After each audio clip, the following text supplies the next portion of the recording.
Friends, in the previous video we had seen about your first order low pass Butterworth filter. So now we'll see in this video we'll see about the second order low pass Butterworth filter. So here first thing, why we should go for a second order. So generally we know that in your first order your general thing is your ideal response is above your FH. This is going to be your response. So when I have my first order, why should I go for the second order is the first question there. So here in a first order, above the cutoff frequency, my filter is going to allow there. Sorry, this is going to be your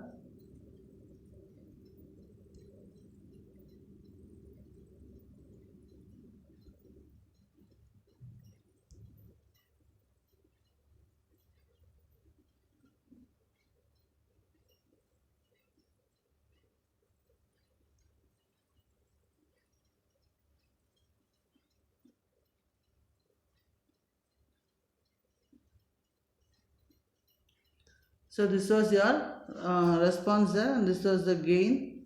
So here we had a gain there. So now this was your first order. So in practical first order is my response was like this. That means that here this was your minus 20 dB per decade was the slope. So you can see that this is your ideal response graph and this is your practical response graph there. So when I want to have this practical response close to that of an ideal response is, by adding one more RC pair, my gain will come like this. That is, my slope will come like this. That means it is going to be minus 40 decibels per decade. So when my gain is going to, that is when the gain of this slope of the gain is going to be minus 40 decibels per decade, it is almost coming close to that of the ideal graph. So you can see this difference here in this case is going to be reduced. So if the difference is going to be reduced, then you can say that by going for a higher order filters, I can get the frequency response close to that of an ideal curve. That is why we go for a higher order filters. So here in this case, your second order filter, we are going to see your second order filter is going to have a stop band response of minus 40 dB per decade roll off. That is, the roll off rate is going to be minus 40 dB per decade, and that is going to be called as a second order low pass filter. So here how we are going to convert a first order low pass filter into a second order high pass filter is, we are going to use an additional RC network. So instead of using one RC network, we will be using two RC networks. So here your response, we had seen that this was your V in. We had used one RC pair. So this is your R2, I will take it as, this is your C2. So only one RC pair we had used in the case of a low pass filter. Now what we will do is, we will be using one more RC pair. This is your R3 and this is going to be your C3.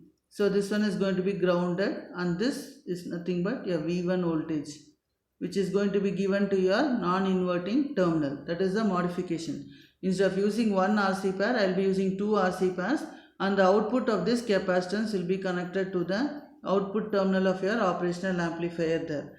That is the modification between your first order and the second order low pass filter there. So here we have seen. So next is the gain of the second order filter. Same as usual, it is going to be set by R1 and RF. And the cutoff frequency for the filter is going to be decided by two RC pairs. So we will write it as FH is equal to 1 by 2 pi square root of R2 C2 R3 C3, which is going to decide the upper cutoff frequency of your filter. So I can write my gain. Gain is nothing but V0 by Vin is equal to AF divided by square root of, but for first order it was F by Fs the whole square, but for second order it is going to be F by Fs the whole power 4. So we write where V0 by Vin is nothing but the gain of the filter, which is going to be a function of frequency, and F is nothing but the frequency of the input signal in Hertz. So we write the gain AF is equal to 1 plus RF by R1, that is nothing but the passband gain of the filter there. So here this is the response. So that is how I have drawn here. So we can see that the slope is going to be here minus 40 decibels per decade till the cutoff frequency. My gain is going to be constant. Once after the cutoff frequency, my gain is reduced by a slope of minus 40 decibels per decade. So as usual, the modification non-inverting configuration, we are going to use one more additional RC pair, and the capacitor output is going to be connected to the output of your operational amplifier there. That is the modification of a second order filter. So now we'll see the derivation. So in your derivation, we are going to take this one. This is your V in voltage. This is your V in voltage connected to your resistance R2, your capacitance C2. Your capacitance C2, we know that X is equivalent to 1 by j omega C. So this j omega, I can write it in terms of S. So it is your 1 by SC. So that is why we write here, it is your 1 by SC there. So here 1 by SC2. And this one is R3, here 1 by SC3. The voltage across this capacitance is going to be V1 of S. So now to find this V1 of S, what we are going to do is, we are going to apply the KCL at your node VA. So I'll assume that the current that is going to through this resistance is going to be I1 of S. Current through this capacitance C2 is going to be I2 of S.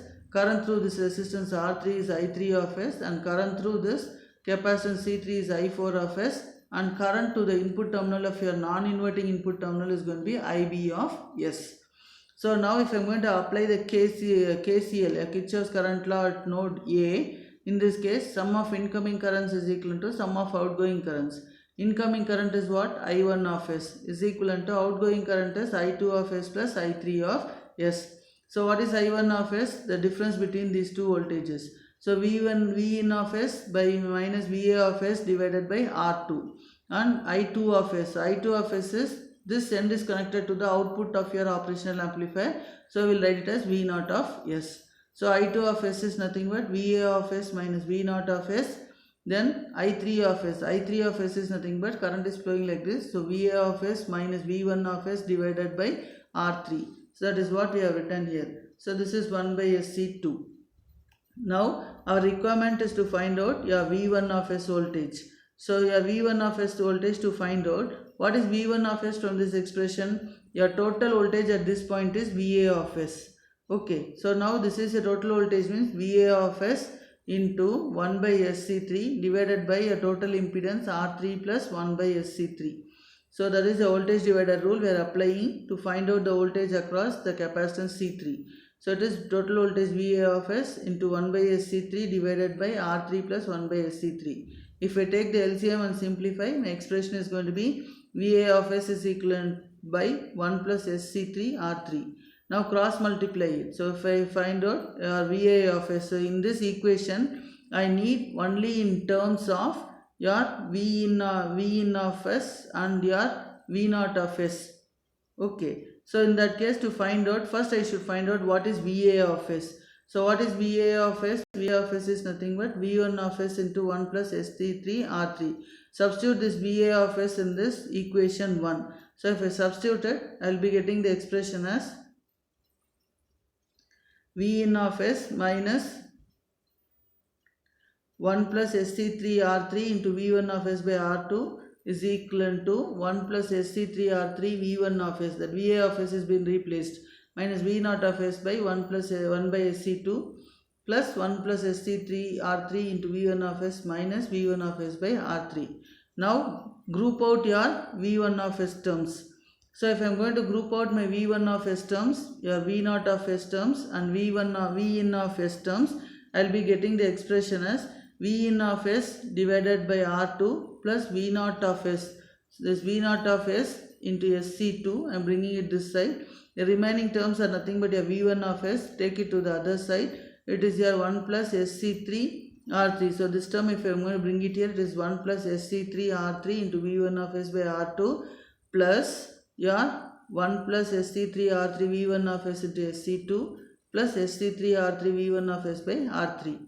Now again, if I take the LCM, so this will be the simplified expression there. So after taking it, this R2 and this R2 I can cancel it and the numerator term alone remains. So in the numerator term is going to be your V in of S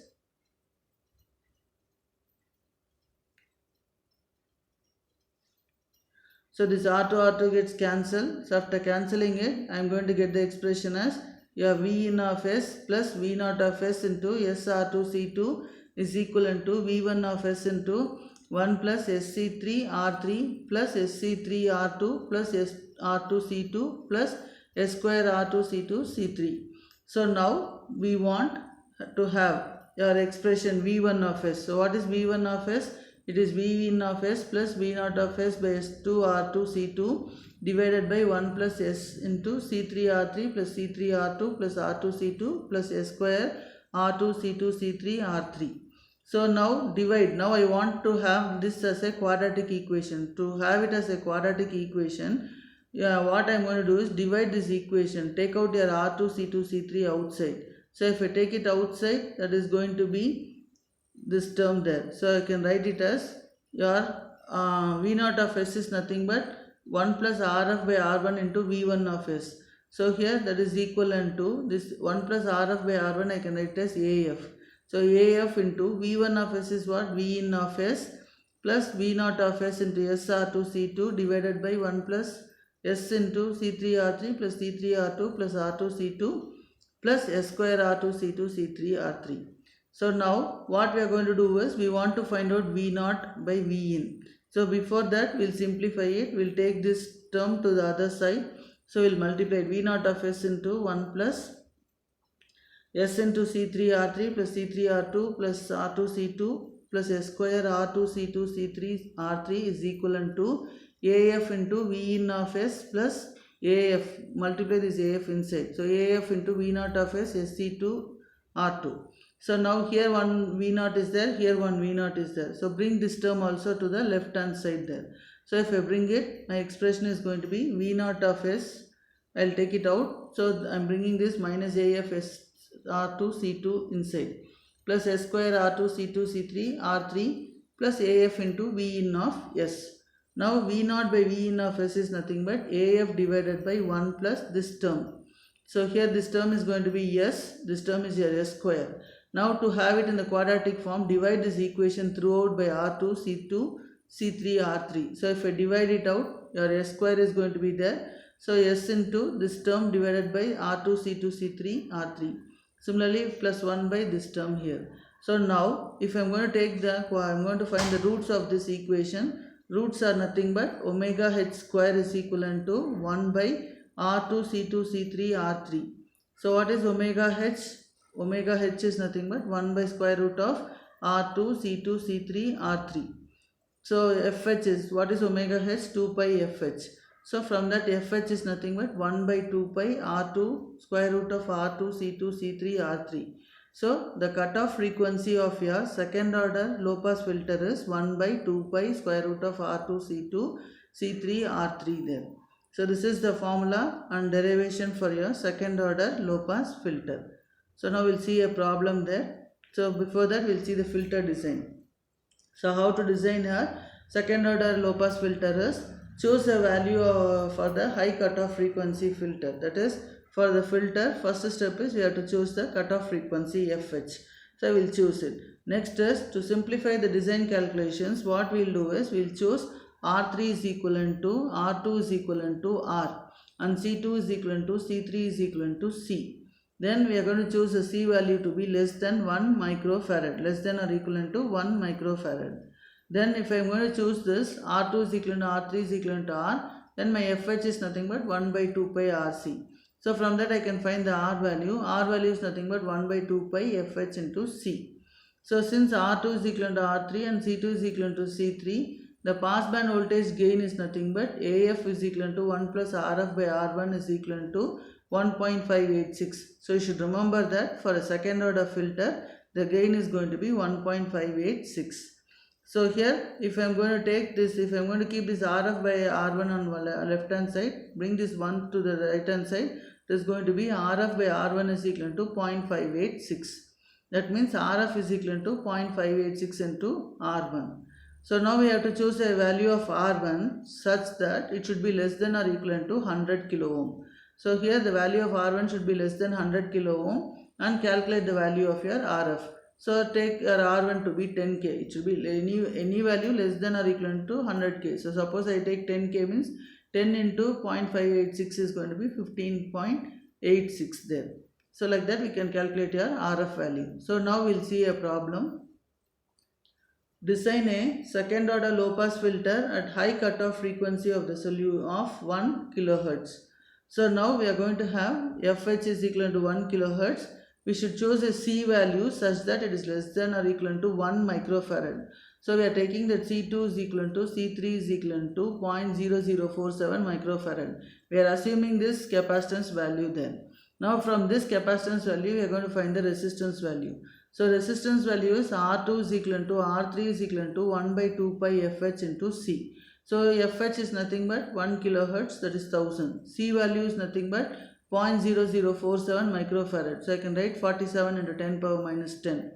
So if multiply it, if I am going to divide, I will get the value to be 33.86 kilo ohms.